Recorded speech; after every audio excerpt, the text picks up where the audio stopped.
What's up guys, it's your boy Time. Let's talk Dragon Ball. Goku shouldn't be able to ride a flying nimbus. And before you immediately click off and start typing, Goku's pure of heart, are you stupid? Please, hear me out. Because the more I looked into how the flying nimbus actually works in Dragon Ball, the less sense Goku's ability to ride it started making.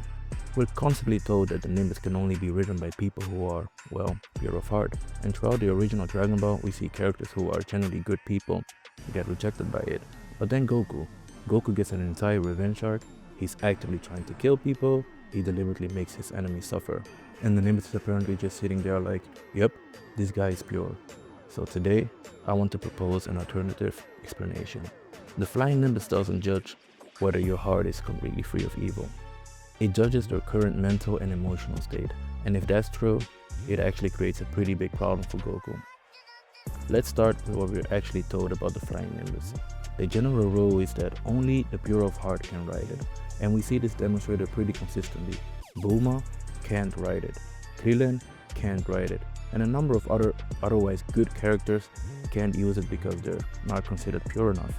Meanwhile, characters like Goku, Upa, Nam, and even Master Roshi in his younger days can ride it. And that's already interesting, because being a good person clearly isn't enough. You apparently need some higher level of moral purity. And that's where Launch becomes really interesting. Launch is probably one of the strangest characters in early Dragon Ball. She has two personalities. When she sneezes, she switches between them. Good Launch is sweet, innocent, polite, and harmless. Bad Launch, she's a rude, trigger-happy criminal. And here's the important part. Good Launch can ride the flying nimbus, but when she becomes Bad Launch, she can't. And this is where I started questioning what pure of heart actually means, because if purity literally means there can be absolutely no evil or immoral quality anywhere within you, then Launch creates a problem.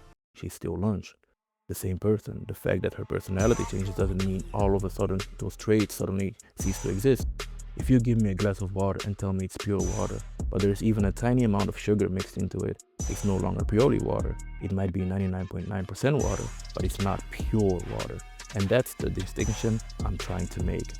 If the Nimbus requires someone to be completely free of evil, then Launch shouldn't qualify, because there is clearly a violent criminal side to her. Yet, the Nimbus doesn't permanently reject her. It seems to care about which Launch is currently sitting on it. And that tells us something. Maybe the Nimbus isn't scanning your entire soul and asking, have you ever had an evil thought? Maybe it's asking, what is this person's current state of mind? And Master Roshi makes this even more interesting. Young Roshi was capable of riding the Nimbus, but eventually he became, well, Master Roshi, a pervert, and the Nimbus rejects him. That's important because Roshi didn't necessarily transform into an evil person. He isn't. He became a deeply flawed person. His intentions can still be good. He helps Goku, he trains people, he fights to protect the world. But his mind is filled with things that make him incompatible with the Nimbus. So again, this starts making more sense if the Nimbus isn't asking, is this person fundamentally good? But instead, is this person's current mind pure enough? And if that's true, we finally arrive at Goku. Goku is easily to defend at first. Kid Goku is incredibly innocent. He's naive, he's childish.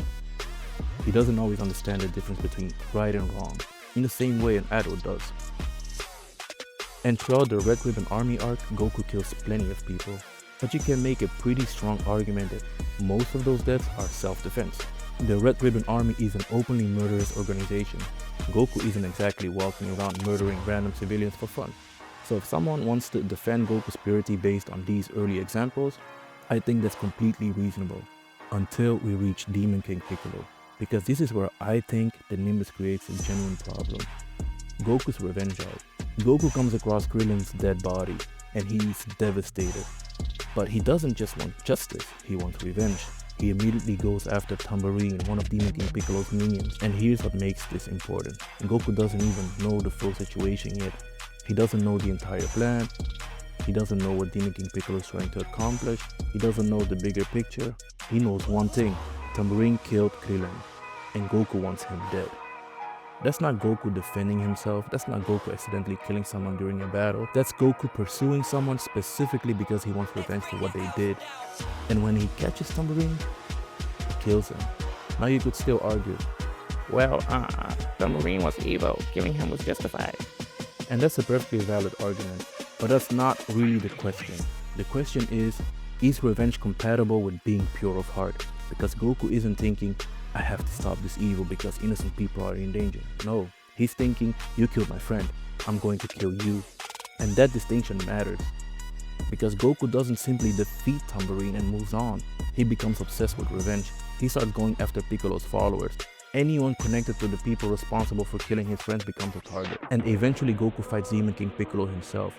Now here's the really interesting part. He has the advantage, and instead of simply ending the fight as quickly as possible, he prolongs it. He wants Piccolo to suffer. Tien even begs Goku to finish the fight, and after Goku finally kills Piccolo, he celebrates the fact that he has avenged his fallen friends. That's a very different Goku from the character we see later in the series. Adult Goku is famous for giving villains second chances. He gives Vegeta a chance. He gives Frieza another chance.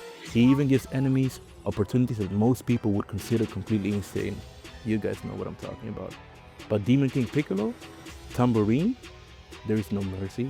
There is no maybe you can change. There is no killing isn't the answer. Goku wants revenge and he gets it. It feels good, doesn't it? And there is an especially interesting moment during this fight. Demon King Piccolo essentially draws a comparison between himself and Goku, and I think this is one of the most overlooked aspects of this entire arc, because Goku isn't simply fighting Piccolo because he needs to save the world. There is something deeply personal happening here. Goku wants Piccolo to suffer, and that's important because there is a difference between justice and revenge. Justice says, you need to be stopped. Revenge says, you hurt me, so I want to hurt you. And Goku is very clearly leaning towards the second one. Which brings us back to the Nimbus.